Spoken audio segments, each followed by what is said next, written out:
Halo guys, Welcome to the Pakcik. Jangan lupa nonton video ini sehingga habis Dan terus mendukung channel ini. Assalamualaikum warahmatullahi wabarakatuh. Kembali lagi dalam The Pakcik is dan juga Rilly. Yo guys, apa kabar kalian? Semoga sehat-sehat saja ya. Alhamdulillah, insyaallah semuanya akan diberkati oleh Allah Subhanahu wa taala insyaallah. Amin, Ya, amin, tapi insyaallah. sebelum itu Pakcik, terima kasih yang udah nonton bareng bersama kita ya. Dan terus mampir di live chat kita. Terima kasih ya. Kalau kita itu agak telat untuk membalas atau reply atau apa-apa aja ya guys. Minta maaf, kita ada juga kerja hakiki yang lain yang kita akan buat ya. Dan Gitu. tidak bisa dielakkan juga. Ya benar ya. Insyaallah kita akan perbaiki kualitas kita ya ada Pakcik insyaallah akan datang. Yes, insyaallah. Nah, mudah-mudahan. Ini Pakcik request orang juga untuk kita nge-react Ustaz Ad Latif lagi ya. Nah, Benar-benar. yang ini yang terbaru dia upload pada 19 Januari ya kemarin ya. Jadi kita itu benar-benar jangan saja kita itu nge-react hiburan mulu ya. Kita harus selipkan juga sedikit dakwah, ceramah ya agar bukan saja untuk kesedaran kita, tapi untuk semua juga. ya benar. Ya. So hari ini kita akan nge-react Ustaz Ad Latif lagi yang judulnya Cinta NKRI ya. So kita akan lihat dalam 3, 2, 1 and go.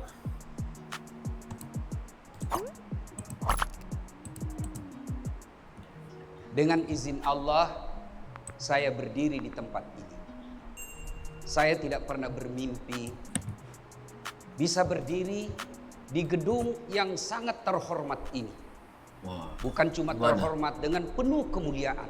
Di mana? Dan hebatnya lagi, dengan izin Nggak tahu. Allah, Alhamdulillah. duduk bersama semeja dengan saya. Kalau ada yang tahu Para di mana tuan-tuan ini, guru di depan Nanti saya, mungkin diberitahu. para pimpinan pondok pesantren, padahal saya tidak pernah mondok. Satu-satunya pesantren yang pernah saya ikuti, pesantren kilat. pesantren kilat. Siapa yang tidak kenal kemasyhuran, disegani pesantren modern Gontor. Oh. Dan di tempat ini saya duduk bersampingan dengan beliau. wah. Allahu Akbar. Allah. Ada Allah. VVIP ya.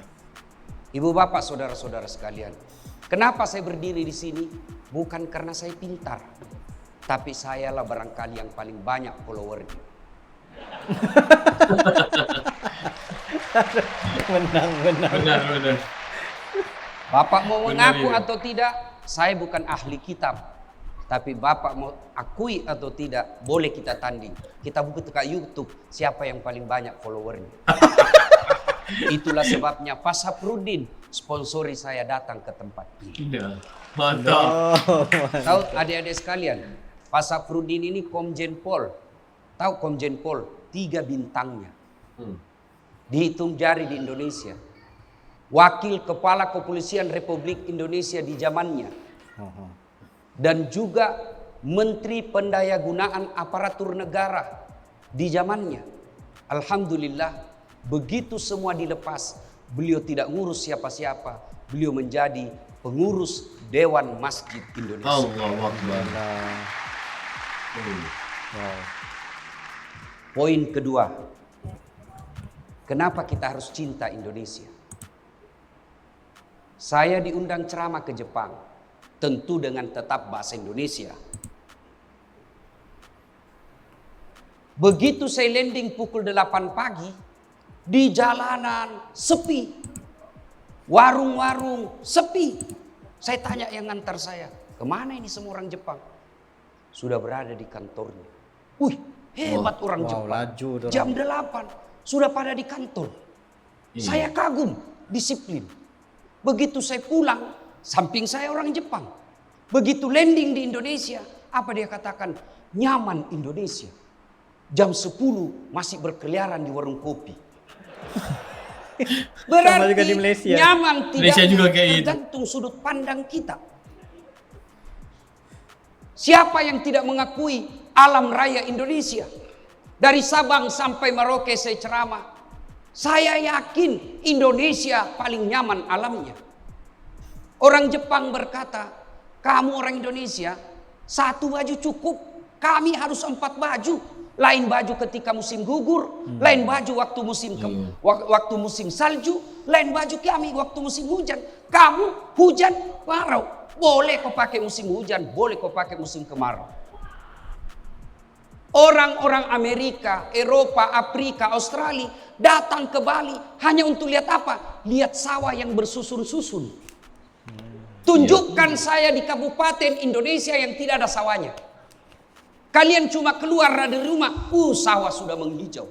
Iya. Iya benar. Kalian pergi ke Saudi Arabia, begitu mau landing, lihat padang pasirnya. Iya. Lihat gunungnya, coklat. Coklat. Benar. Alhamdulillah kita hijau. Benar. Iya. Belum lagi budayanya. Orang Jawa lain budayanya. Orang Badi lain budayanya. Orang Papua lain budayanya. Orang Bugis lain pula budayanya. Bangga ya. Belum lagi Mantap. bahasanya. Orang Aceh saja itu berapa bahasa Aceh? Banyak. Anda landing ke Sulawesi Selatan, lain bahasanya orang Bugis, lain bahasanya orang Makassar, lain bahasanya orang Toraja, lain pula bahasanya orang Mandar. Begitu Anda ke Jawa, monggo, Monggo. matur nuwun, inggi, jenengi siopo. Jenis yopo. Anda ke Bandung, lain lagi, matur nuhun. Subhanallah. Lain-lain bahasa. Jangan ajari kami soal toleransi. Indonesia lah yang paling hebat berbicara soal Iya. toleransi. Benar. Nah, situ tidak diragui. Kami pun respect, guys. Kalau kau pergi Makassar, lain lagi bahasanya. Kau ditanya tidak bisa menjawab, dibilang kau beleng-beleng.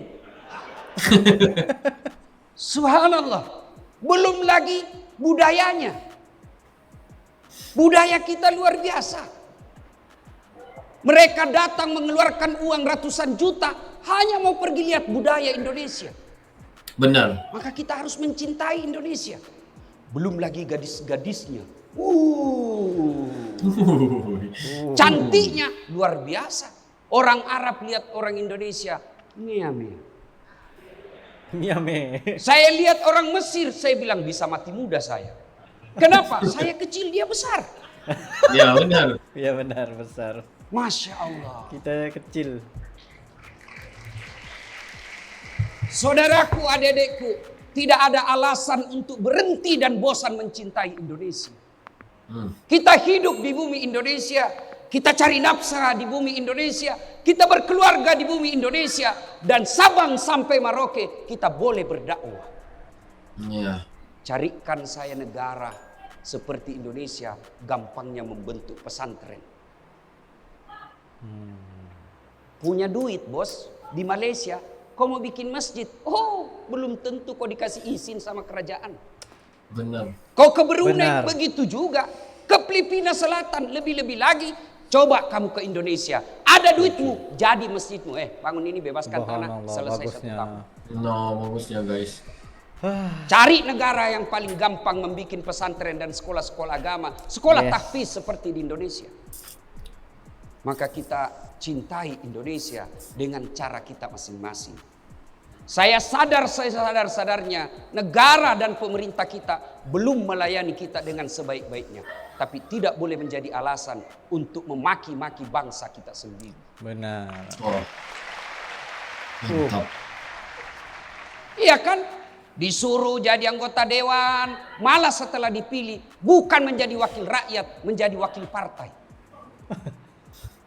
Waktu mau dipilih, pilih saya, sama-sama kita Al-Azhar. Begitu dia bagi-bagi kartu namanya, begitu terpilih dia ganti nomor HP-nya. Saya tanya, Ustadz kenapa begitu? Waktu kok kampanye enggak gitu? Ya susah Ustadz, kalau kita macam-macam di parlemen, di resapel kita Ustadz, di pergantian antar waktu. Benar juga. Disuruh ngurus laut, malah jadi bajak laut. Disuruh ngurus pupuk, malah ngerampok pupuk. Inilah negara kita hidup di sini. Iya, Maka benar. tidak ada pilihan lain, memperbaikinya berawal dari kita masing-masing. Saya bilang sama anak-anak mahasiswa saya ketika yudisium, saya ini dosen ilmu komunikasi, Fakultas Sosial Politik. Orang kira saya dosen agama, tidak. Saya dosen sinematografi, cara bikin film. Oh. Oke. Woi, Kita baru tahu ini ya. sinematografi. Adik-adik sekalian, kamu tidak usah cita-cita jadi pegawai negeri. Mana ada pegawai negeri tidak ada utangnya di koperasi? Kenapa kau tahu Dasat? Karena saya begitu. Adik-adik, kau lihat itu gelar saya. 2 doktorku bos. Oh, 2. 2 dokter saya. 1 dokter luar negeri, 1 dokter dalam negeri. Hebat ini, hebat. Wow.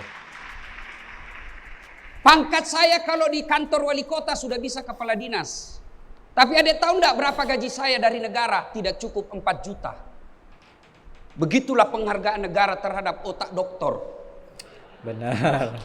Ini reality. Kenapa Malaysia lebih banyak gajinya? Sedikit penduduknya, 28 juta. Kalian Indonesia hampir 300 juta. iya. Berapa dana yang tersedia? Belum lagi dirampok oleh mereka. Iya benar juga tuh.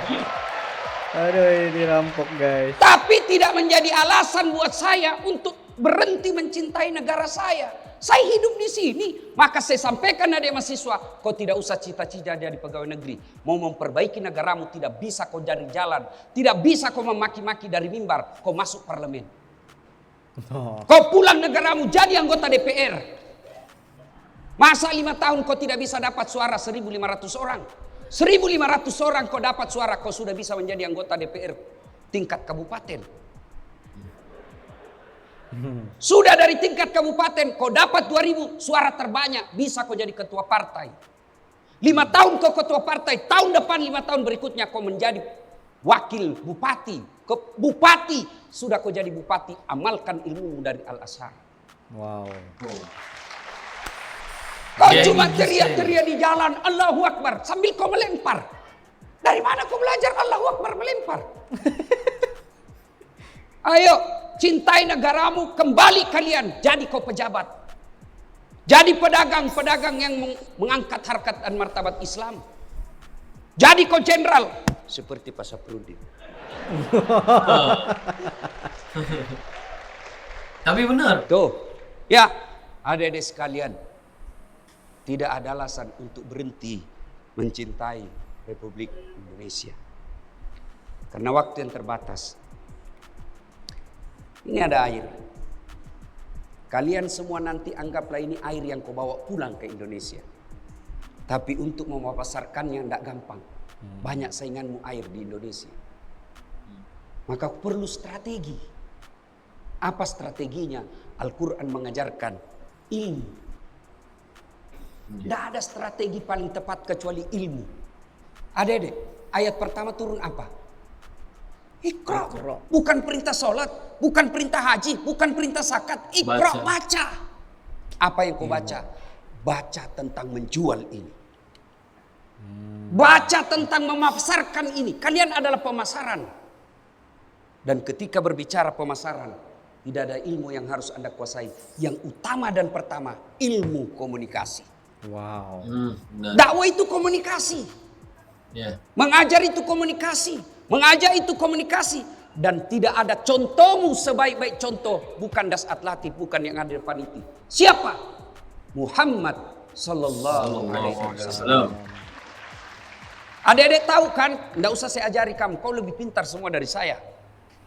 Muhammad ditahirkan di tanah Mekah. Waktu itu 4 Tuhan orang Mekah, Pak. 4 Tuhannya orang Mekah waktu itu. Datang Muhammad, 1 Tuhan tidak nampak pula. Bayangkan, mendarah daging mereka 4 Tuhannya.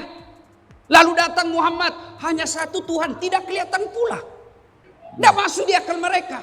Tapi berhasil membalik semua itu. Padahal Nabi tidak ada sponsornya. Tidak ada tim suksesnya. Tidak ada partai penyokongnya. Yes. Tidak ada partai pengusungnya. Berhasil mengatakan La Ilaha illallah. Zaman itu di Mekah, Pak, orang Arab Bukan hobi itu minum. Jadi tradisi kebiasaannya.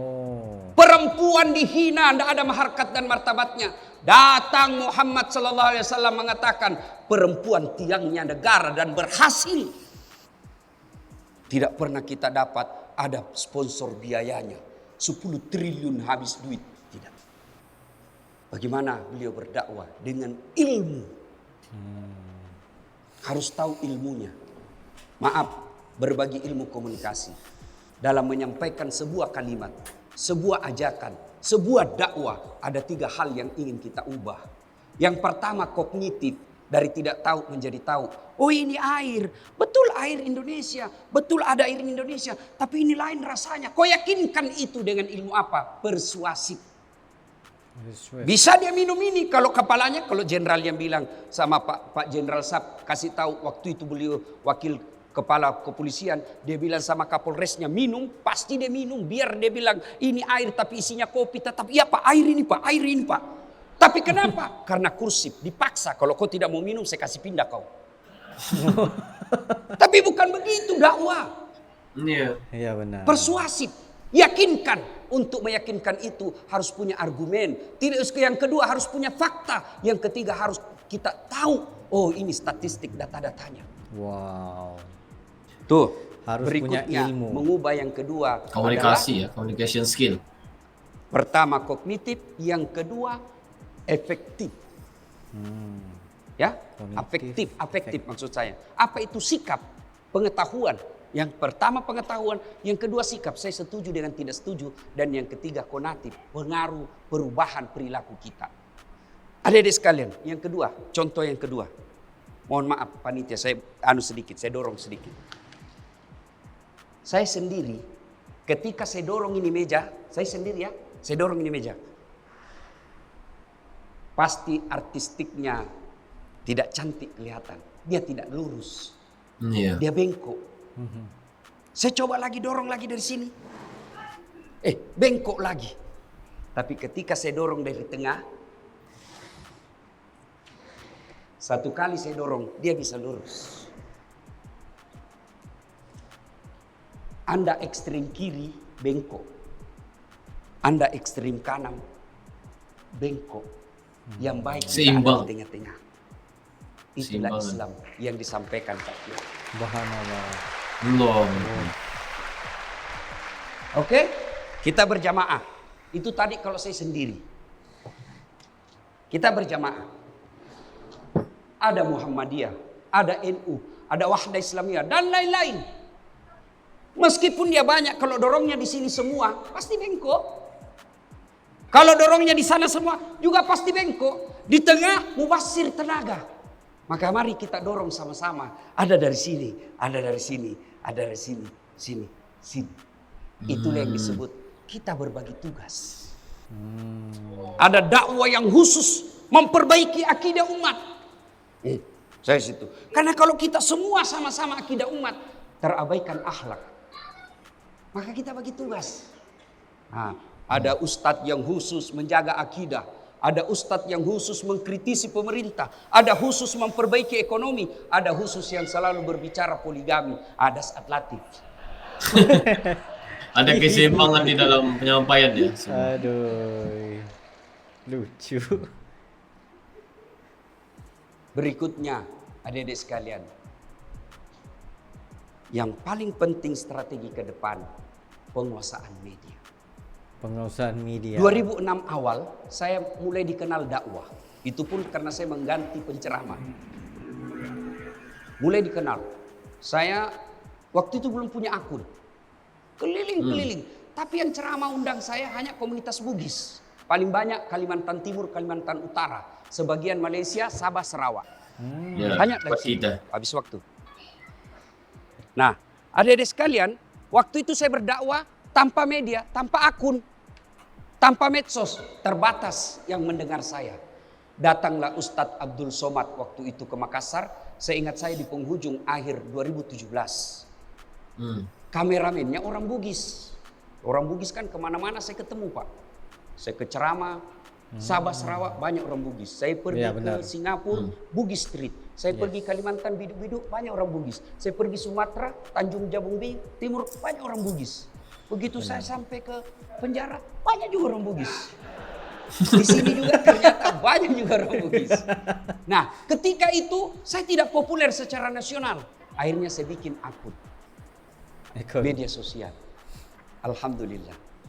Meskipun belum cukup 3 tahun. Dengan izin Allah. Penonton terbanyak sekarang konten dakwah Dasat Latif Channel. Alhamdulillah. Nah. Betul. Sekarang penonton saya tidak usah sebut namanya. Yang lebih dulu populer dari saya, penontonnya baru 103 juta. Di atasnya sedikit 138 juta.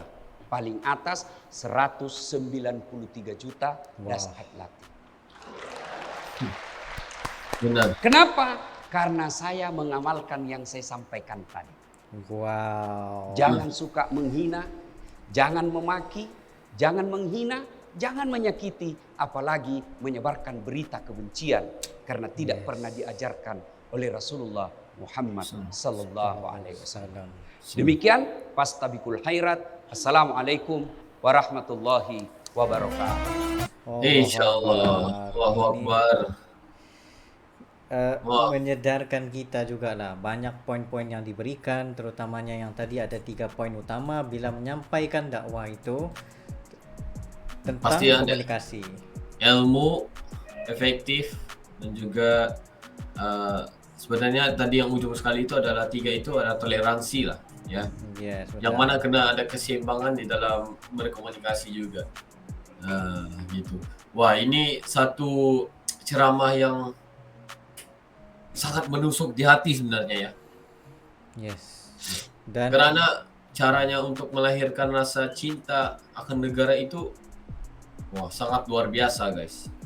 betul. Banyak kata-katanya yang membuatkan kita terpana juga dan memberikan kita lebih bersemangat ya, guys. Wow. Ini benar-benar Lagi-lagi bila dikatakan tentang cara kita penyampaian tadi itu perlu ada seperti argument. ya benar. Tapi argument itu memerlukan ilmu yaitu kepada fakta dan juga yang lain-lain diperlukan. Ya, jangan membuta tuli lah. Yes. Yang betul. untuk kalau kita bercakap pada sesuatu itu kita bercakap yang enggak ada ilmunya di sana. Yes. Seperti kita bukan ahlinya di dalam untuk berkomentar tentang agama dan juga negara itu juga, tetapi kita sebagai rakyat ya, yang apa yang kita rasakan itu itulah yang kita akan luahkan sebenarnya. Tetapi untuk kita meluahkan sesuatu itu kita harus ada ilmu, ada gurunya juga. Nah, maksudnya gini, kalau jika kita itu bisa jangan di jalan-jalan aja ya, di jalanan aja untuk berteriak keras, nggak perlu gitu. Yes. Nah, cari satu ilmu, cari satu jalan untuk menjadi pejabat bilangnya. Nah, terus menjadi kepala, gitu. Biar benar-benar, maksudnya itu biar benar-benar di tempatnya untuk bersuara. Gitu. Alhamdulillah. So, alhamdulillah, terima kasih Dasat Latif atas ceramah dan juga ilmu yang diberikan pada hari ini ya. Betul. Terima kasih Karena juga. ini antara orang-orang yang hebat juga. Ya, ini antara ustadz favorite kita juga ya. Yes, benar. Guys. Nah, mungkin terima kasih yang kalau ada ya yang udah nonton bareng video ini sehingga habis. Alhamdulillah, semoga kita bersama-sama mendapat manfaat daripada Allah Subhanahu wa taala dan juga kita mendapat rahmat juga daripada Allah Subhanahu wa taala. Kita doakan kepada anda semua ya, semoga sehat aja dan diberkati pada Allah Subhanahu wa taala ya, diberikan kesehatan, diberikan kekuatan ya, diberikan rahmah wadah ya. Semoga semuanya apa yang kita lakukan itu diberkati oleh Allah Subhanahu wa taala. Insyaallah. Insyaallah, amin. Ya, begitu saja Pak Cik. Ya, situ saya pada kami berdua, sekiranya kalian ada sebarang video untuk direaksi, terutamanya ceramah-ceramah daripada Ustadz yang menyedarkan kita dan semua yang menonton ini, insyaallah kita dapat bersama-sama lagi di episode yang akan datang. Seterusnya jangan lupa kirimkan videonya serta link. Iya, so mungkin itu saja video kita untuk kali ini. See you for the next video. Assalamualaikum, bye bye.